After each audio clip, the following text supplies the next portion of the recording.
موضوع اخر مهم نحب نحكيه مع الناس اللي مازالت كي حاله المشاريع نتاعها، واللي هو وقتاش وكيفاش وعلاش باش ندخل اول امبلوي معايا في الانتربريز. اول حاجه انا واحد من الناس كي نبدا اي اكتيفيتي نحاول انه في الديماراج نتاعها انا كانتربرونور نعمل كل شيء. ايش معناها؟ معناها انا كوميرسيال، انا ديزاينر، انا الفريلانس، انا ديفلوبر، وانا اللي نعمل كل حاجه مادام انا نقدر نعملها. نجي تو سامبلومون نشوف الحاجات اللي انا مستحيل نجم نعملها كيما الديفلوبمون باغ اكزومبل. لهنا عندي زوز خيارات، يا اما باش نوظف شكون والا باش نخدم فريلانس مع شكون. ولهنا خليني نعطيكم اكزامبل بالشخص اللي قاعد يصور في الحلقات هذوما الكل. هو شخص مازال كيبدا مشروعه، والمشروع نتاعو هذايا يعتمد عليه هو في كل شيء، في الفاكتوراسيون، في الكوميرسياليزاسيون، في الرياليزاسيون، وحتى في البريزونطاسيون تاع الشركه. ولهنا كمرحله اولى من مشروع الشركه هذه، هو كشخص كرائد اعمال يكفي انه يعمل حاجات هذوما الكل مادام هو يقدر يعملهم. واي حاجه هو ما ينجمش يعملها اليوم اكيد انه باش يتعامل مع فريلانس في المونتاج ولا في حاجه هو ما ينجمش يعملها بيديه، وذاك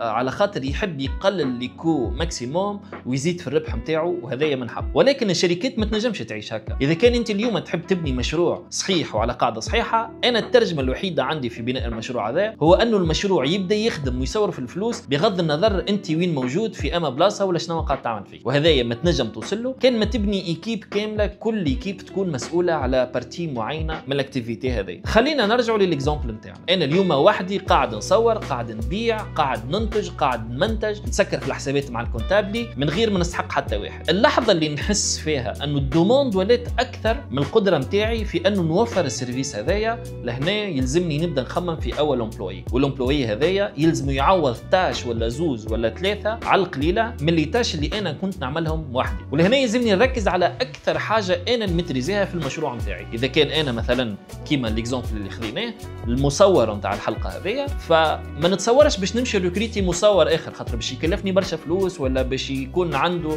نظره ولا كاليتي غير اللي انا نحب نخرجها. هذيك علاش باش نحاول نحافظ ونركز على قلب المشروع نتاعي انه نشده انا، والحاجات الاخرين الكل يلزم نجيب معايا شخص اخر هو اللي يشدها ويتلاقى بها، كيما سويفي نتاع لي دوفي، سويفي نتاع لي فاكتور دو فونت نتاعي، سويفي نتاع لي ريغلومون، اي نيغوسياسيون مع الكليون، اي سيرفيس ابري فونت، اي بريباراسيون قبل اي تصوير، كان فما اي حاجات صغار يتلاقى بهم شخص واحد. الشخص هذا جينيرالمون تنجم توظفه عن طريق لي سي في بي، وهذايا عقد وفرته الدوله، ما فيش ديزونجاجمون كبار. الدوله تعاونك في الخلاص نتاع الامبلوي الاولاني هذايا، وجينيرالمون يبداو دي جون موتيفي ويفهموك وينجموا يدزوا معاك بالباهي بالباهي. وهذايا مهم ياسر في حياه اي شركه، على خاطر بمجرد انه انت عرفت توظف اول امبلوي ناكد لك انه بشويه بشويه باش تولي ايكيب كامله وباش تولي الشركه الكل قاعده تخدم تناغم. وعندي ليك في الموضوع هذايا نصيحه مهمه ياسر. انا النصيحه دي ننصحها لبرشا عباد، وفما اللي يعتمدها وفما اللي ما يعتمدهاش، باش تندم على العباد اللي زربت وطردتهم وهما ما يستاهلوش انه يطردوا اكثر برشا من العباد اللي كان يلزمك تطردهم في ساعه وبتيت ياسر في انك تطردهم. اسمع المثال هذا ولا اسمع الاكزامبل هذا اكثر من مره، على خاطر اذا كان بالرسمي تحب تبني ستركتوره قويه لازم تعرف كيفاش تختار ليكيب نتاعك، شكون يكمل معاك وشكون اللي لازمك تاخذ ديسيزيون في انه يخرج بالانتربريز هذيا في اسرع وقت ممكن. وقول قالها عزة.